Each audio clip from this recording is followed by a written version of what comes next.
Everyone. We are coming to the end of the season, but we're also coming to the end of the month of October. So for those of you who are watching this on YouTube, you get to see my favorite Halloween sweatshirt of the season, which says, "This is some bullshit." Yep, that's midlife for you, right? Right? In a nice nutshell, it's some bullshit. And I want to just talk a little bit today about the season, about what we've learned. I will be closing out the season. Don't worry, I'll keep posting every week. So I'm going to bring back some of my favorite guests, including in the month of December. I'm going to bring back Mary Bushcool's series on your health, your physical fitness, using adaptogens, all of that stuff, because I think many of us preparing to come out of the holiday season and into the new year, like to be looking at a health conscious or health forward kind of content. And so I'll start to post that in the month of December so that it's there and it's refreshed in your mind before you head into the setting resolutions or any of that kind of thing in the January season in 2025. So don't worry, there's still going to be content, but I wanted to kind of wrap up this season, so keep listening, but also give you a little teaser for what to expect next season.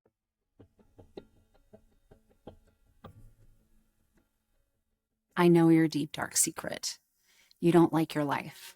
You're a woman in midlife, and for the past 2 decades or more, you've poured yourself in to other people. You've poured yourself into your career, your family, and yet on the inside, you feel broken. And that's no way to be. I'm Dr. Natalie Marr. I'm a clinical psychologist and a life transition expert. It wasn't too long ago that I was in your shoes, waking up in my early 40s, thinking I've got 2 failed marriages and I'm a single mom for the second time in my life. And I just knew that I could do better, that I could feel better. Fortunately for you, I have about 20 years experience clinically. And so I've created a method that will help you learn to love your story. I know that the story that you're telling yourself about your life feels awful. And I know that you think that you can't change that. I assure you, you can. And when we work together, I'm going to help you to craft a different story, a story that you love, a story that makes you want to get up every single day. Let's work together to help you love your story.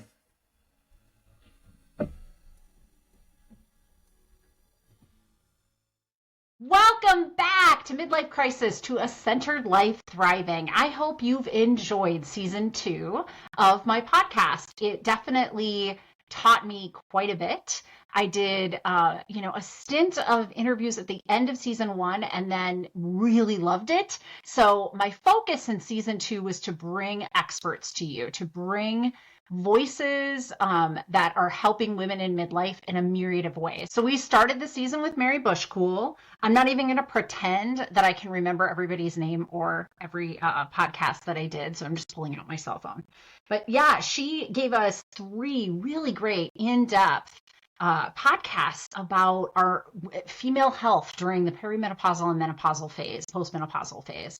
So anyway, I do want us by the end of this year to revisit that, and I will be replaying those. But some of the other things that we went through are, I had on my guest from Cool Life, Jacqueline Perez, who started coollife.com, KUEL.com.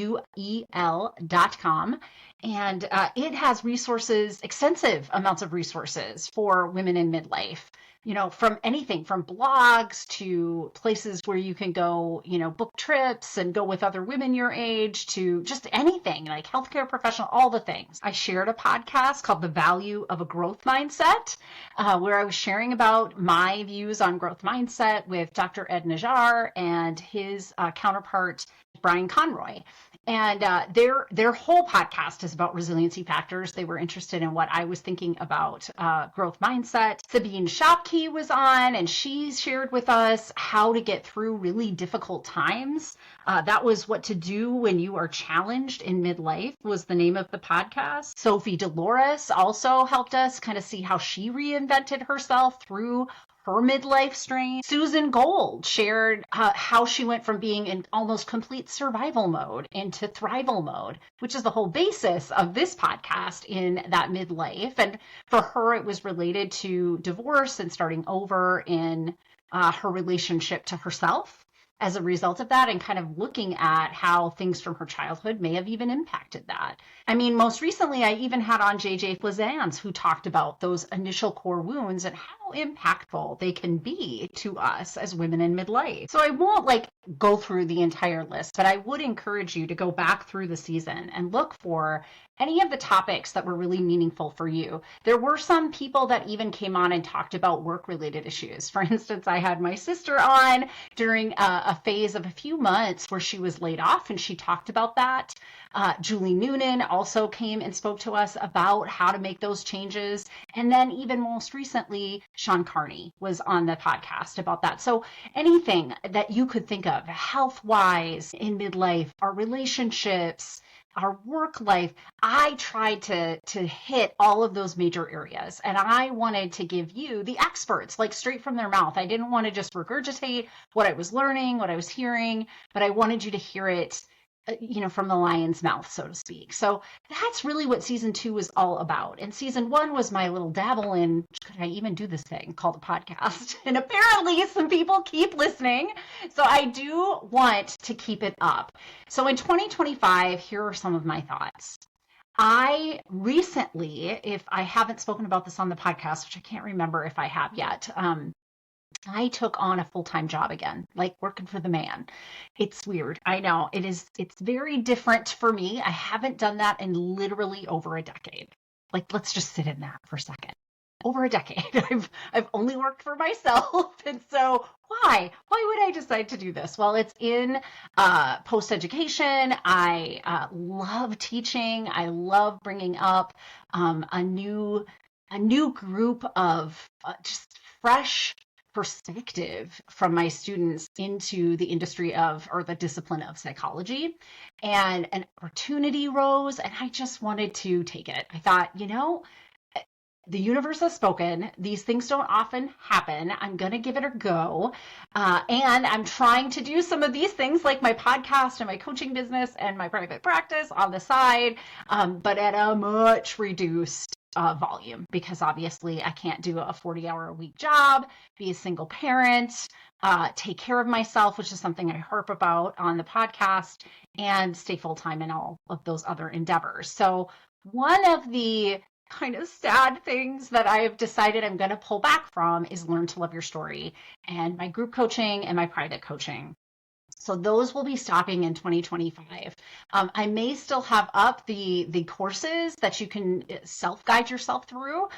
You are certainly welcome to do that. All of that material is up on the website, learntoloveyourstory.com. But I think I'm going to scale back on my hands-on version in coaching in those programs during this next phase of my life while I am working a different job in education.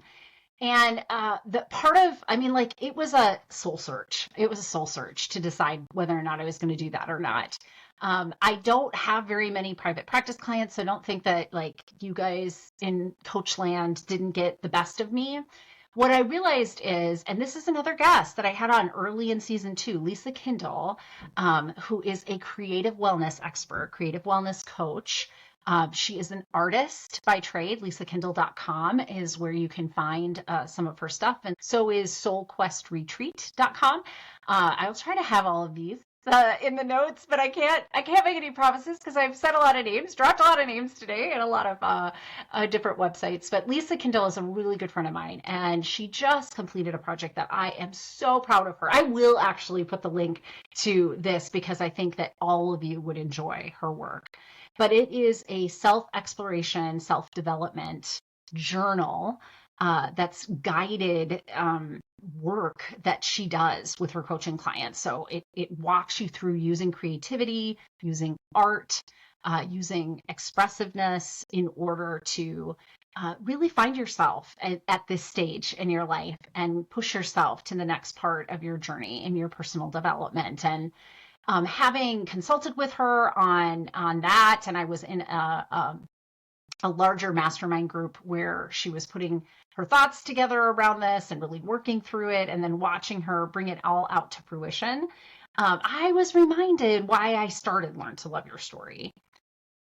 And I was also reminded that I really do want to write a book, and I really do want to have a workbook that's like not unlike what she's put together.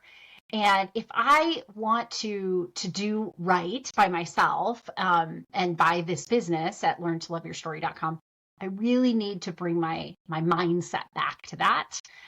Creating a product that you could just download, have it, or order on the internet, have it in your house with you, have my words there, have my different projects for yourself all right there. It's something that many of the people who went through my coaching program, and I created online materials for them, PDF formats, were like, oh, you should print this out. You really should print this out. And you should have us, have this beautiful like journal to do it. So it's something that's been kind of in the background. And so in 2025, and scaling back from all of that, I'm going to start, incremental work that can kind of fit into my busy lifestyle on that project. And I hope to be able to give you something like that in 2026 if I can pull it all off. I can't say that the book would be ready by then, but the journal might be ready by then. So that's what I'm going to focus on. And because this has been something that people have really enjoyed, having this podcast, like all I've seen is growth. I mean, incremental growth, but in podcast land, most podcasts like drift off by about 3 or 4 episodes. I tried a second podcast. It drifted off by about 4 episodes. It just didn't click. It wasn't seeing anybody, really wanting to follow along. But this podcast clearly has hit a nerve. You guys want to hear from me. And so I want to keep this up. And so in order to put time into this and time into what I want to have for a product for learntoloveyourstory.com, no more coaching, no more group coaching. It was a really difficult decision for me to come to. It's some bullshit that you can't do all the things that you want to do, but you can't. You have to like pay the bills. And so part of, my decision to to take this position was it really alleviates me from the ups and downs of small business ownership. You got a salary, you know what you're doing. It's something I love and I enjoy doing. And I can do that for a stint. I mean, long ago when I decided to become a psychologist, it had a lot to do with the fact that I have like occupational ADHD, totally not a thing. I'm just making this up. And I like to change my mind about what I want to do a lot. Like I just like my brain is like, whoa, shiny toy over there. I want to go do that. Oh, whoa, shiny toy over there. I want to go do that. So I knew from the get-go that getting a doctorate really poised me to be able to pivot, but pivot, into careers that were sustainable. Like it wasn't like, moving from working in a clinic and then making like half of that because I decided to do something that doesn't work. With a doctorate, you can teach, you can create, you can research, you can treat. Like there are so many consults, there are so many things you can do with this degree. And so, part of why I put in the time and the effort to get my doctorate was in order to be able to do that kind of flipping and flopping throughout my career. So this is a season, I have a little 4th grader this year, and she's going to be migrating into middle school years sooner than I care to admit to. But since I've done this is not my first rodeo. I have a 21-year-old. I know it's coming, and I think that for her sake and my sake, that stability is going to be useful. And then honestly, I am not looking for my passion projects to be making money right out the gate. I'm just going to spend time and actually do what I want to do with them. And so that was really why my friend Lisa Kendall was such an inspiration to me, to just change lanes with how I want to do this for now. So, that's kind of a few of the things that got us to what are we going to do with season 3, right? That's the teaser. You're here still, I know, on this podcast to learn what's she going to do with the 3rd season of this podcast. We're going to go back to her talking head where she's given us some information. Are we going to do more interviews? Certainly there will be both. I kind of like both. I like to get to talk to you. I like to just get to sit down, have a conversation with you. That's really important to me, is just to spend some time with you. And I think there probably will be a little bit more of that, as you'll hear in season 3. But I can't say there will not be any guests, because that would just be not like silly. Like why would we want to do that when there are these beautiful experts out in the world? And I'm still getting in touch with those folks, and when I do, I want to bring them on the podcast and have them talk to you and have them help you. So if I run into some really great experts in the field, I definitely will invite them onto the podcast, and we'll be sharing those with you. But here is the framework, and that's, I'm making a frame if you're watching me on YouTube land. So here's the framework I'm thinking about for season 3. I make no promises. I'm a woman in midlife with occupational ADHD, so I may change lanes. But I'm thinking that over the course of the 2 months, when you're getting some reprises of some of my favorite interviews that I did over season 2, what I'm going to be putting together is a little project that is helping me actually write my book. So this isn't my journal, the guided journal, and the process of going through the 5 stages that the Learn to Love Your Story coaching program had. This is a book that I have wanted to write that kind of is the inspiration behind why I do what I do. And that inspiration is really my mother. So I'll tell you a little bit about her if you haven't heard me or pieced together pieces of this on the podcast. But she was really inspiring and frustrating to me as I watched her go through midlife. Like, I was, let's see, I think when I graduated high school, so I was 18 when she turned 50, right? So most of high school, she was starting her midlife journey. And she died at age 63, right? So most of my early adulthood 20s, I experienced her in the flux of her midlife journey. Now, just to kind of put this as a place, a point in time, we're talking about the mid 90s to the late 90s to the early 2000s, right? So somewhere in the neighborhood of it would be like from about 1990 to about 2005. We're going to give her like a 15-year perimenopausal phase. I have no idea if she actually got menopausal by the end of that. I don't know when that exactly happened, but that was her midlife adjustment phase. And if somebody, was going to be the poster child of a midlife crisis, it was my mother. And it was super unfortunate, right? She had these 5 kids. She was married for over 30 years to my father. They did separate and get back together middle-ish through their marriage. Maybe it was closer to the 20-year mark. I don't remember. It was somewhere in the mid 80s.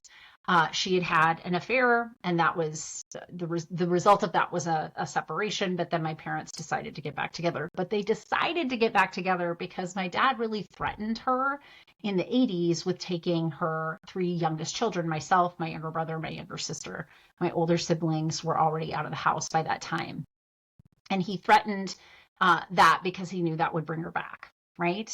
So there was this really nasty alcoholism of my father, codependency of my mother, kind of demonstrated in that family of origin system. It definitely had an impact on all 5 of their children, including myself, more so on the 3 youngest of us, because it got a little bit more dicey after they got back together.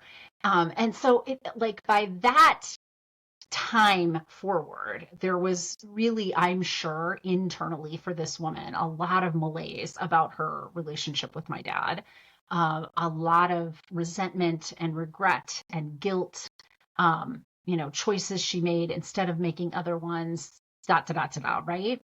So, as a psychologist, one of the things that I've always kind of wished I could do is have a conversation with her now, with my clinical mindedness, with all the research that I know, with all the wisdom that I've gained. But I also was blindsided by my own repetition of those patterns in my relationships that resulted in 2 divorces in my life. So I'd love to sit down to coffee and tea and just talk to my mom about what happened? How did this go down? And wow, what did you feel like on the inside? All those things, right?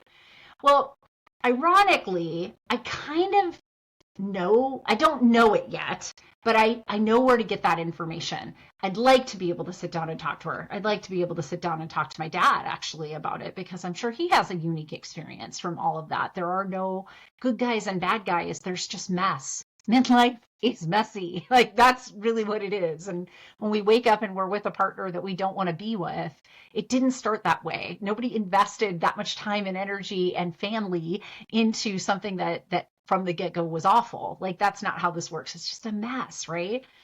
But I do kind of know, or know where to access the information about what was going on in her head, in my mom's head.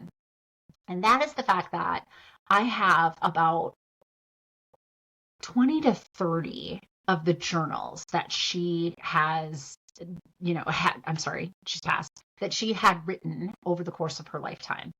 Um, some of the ones that I have found and like perused through are from like the early 70s. So it was before I was born, like when she was having kids. I think she started in late 60s. I think my brother is like 68 or 69 or something like that. Maybe it's 67. I can't remember. But like yeah. So like the earliest ones I found, I think, were from the early 70s. I actually saw some entries about her writing about being pregnant with me. And then there are gaps because she was normal like all of us. So like it'd be like, and 5 years later, I had two babies within 2 years. There was not a lot of journaling happening during that time. And I'm like, thank God that this woman is exactly what I thought she was, which is normal like all of the rest of us. But she was a really prolific writer. She really liked writing. She wanted to become an author. And journaling was just one of the things that worked for her and that she did all of her life. And she kept all these journals, and I kept them after she passed.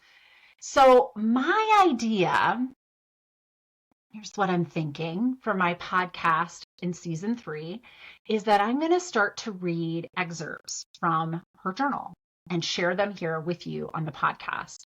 I can tell you that a good chunk of them were through the really difficult decision of whether or not she wanted to leave my dad the final time. There was some complications near after that where she was diagnosed with cancer and they remarried again, not for any other reason than to get her health insurance, because it wasn't going to be something that disability would have kicked in. And she was, she died at 63. So she was not Medicare eligible outside of that when she was first diagnosed with cancer. So there was like some complicated stuff in there, and they had a rocky relationship, but a friendship, but like it was just, there was a lot of stuff, right? And it does give me insight into me. So I may share a little bit about that, but I think that the angle that I'm going to take and the angle that I'll be using, even in how I frame my book that I'm going to be writing, and so the podcast might help me a little bit with that, it's a little 2-for-1, is to read some excerpts from her life, to talk about how even though these are 30 years old, 20 and 30 years old, 30 years, 30 years, like, yeah, 30 years old. Like, some of her midlife experiences were 30 years ago. There's parallels to what you're experiencing right now, to what I'm experiencing right now. Like, the wheel just turns, right? And so the fluff, the outside stuff, the content looks a little different because the times have changed. But the meat of why we are distressed, why we are in a struggle at all times, that stays really similar. And so I'm going to read these excerpts. I'm going to talk about how I would advise you if you were in a similar circumstance, how I might have advised her, what I know about what she did do and what worked and what didn't work, and why I think it might have worked and not worked. So I don't have like the entire outline of this quite yet, but that's the idea that I'm rolling out. So in the 2 months when you're getting a little more of the reruns from season 2 and the highlights of what we've listened to from the experts this year on midlife crisis to a centered life thriving, I will be starting to really dig into those journals a little bit more detailed and setting aside some of the excerpts to do some podcasts, sharing that with you, which is a really personal thing. But I truly believe that my mother at her heart was also somebody that was she was very caretaking in her nature. And while if she had been alive, she would have been like a little mortified to have people know all of her dirty laundry. She's been gone almost 17 years this fall. And yeah, so having having been gone that long, it's not a harmful to her. It's not really harmful to any of us kids. All of us have kind of owned what happened with our parents and how that impacted us. I've talked about it on the podcast already. I share about that stuff all the time. I wouldn't share anything that was too ultra personal. But some of these experiences, like I've said, it's not really about the content of what exactly was happening. It's about the process of how did this happen to her that I really want to unpack for you so that you're getting like a demonstration of a midlife crisis kind of situation. And she had all the components, right? It was relationship, and then another relationship she went into that did not work, and then it was her health. It was, the relationship with her kids and how that looked different before, during, and after divorce. It was a lot of things for her. And coming to, this understanding that she needed to have a relationship with herself. She needed to really love herself. She needed to stick by what she wanted in life and to put that first as a guide, all things I teach here on the podcast, so that she was a better version of the caretaker she wanted to be in the world. The woman gave retreats to other women in midlife. I mean, there's a lot of parallels between her and I that I think that sharing these excerpts from her journal will be useful to you. It'll be healing for me. It'll be really wonderful for all of us to see when somebody feels that broken, what's happening, to have me walk us through that and to talk about then what did she do? What would I suggest that you do? Where are some resources where you could get help with that? So that, my friends, is what's going to be happening in season 3. And I cannot wait. I cannot wait. So I'm really hoping that it goes down the way that I'm hoping it will.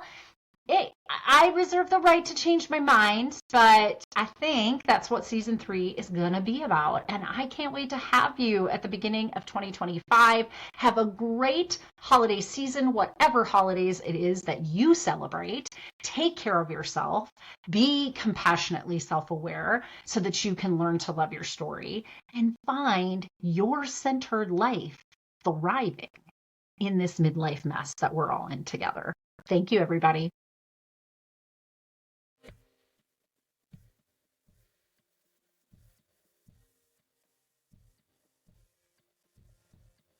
Because I am a licensed clinical psychologist in the state of Minnesota, I have to make sure at the end of each of these episodes that I give you the disclaimer that none of the material that I talk about in these podcasts is meant to replace kind of therapy or formal medical or mental health treatment. And in fact, anything that I offer on my website, my coaching programs, any kind of psychoeducational materials that I release are not a replacement for that level of care.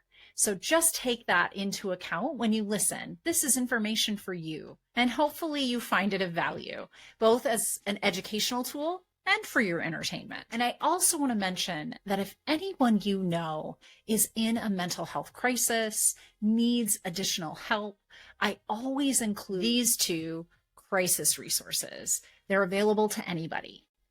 Pick up the phone and dial 988 for the National Suicide Prevention Lifeline. And you can always visit their website at suicidepreventionlifeline.org. Additionally, there's actually a crisis text line. So if you're not somebody that likes to pick up the phone, text HOME, home, to 741-741. to the crisis text line. And you can find them online at crisistextline.org. Thank you for listening to my podcast. And I hope that you like and follow me wherever you get your podcasts, and maybe consider leaving me a review. It always helps me to keep this podcast relevant when I know what you want to hear about.